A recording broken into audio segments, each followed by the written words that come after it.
नमस्ते दोस्तों, आप लोग के सामने एक भजन गीत सुनाने जा रहे हैं। यदि अच्छा लगे तो लाइक करिए, सब्सक्राइब करिए, वीडियो देखना ना भूलिए।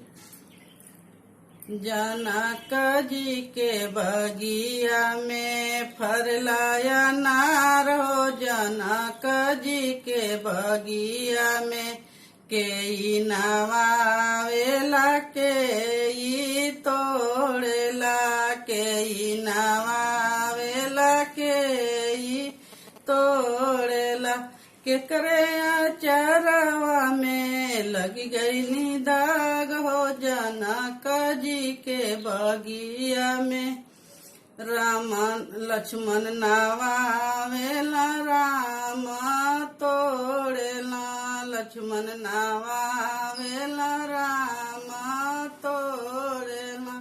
सीता की आचरे में लग गई दाग हो, जनक जी के बगिया में फरला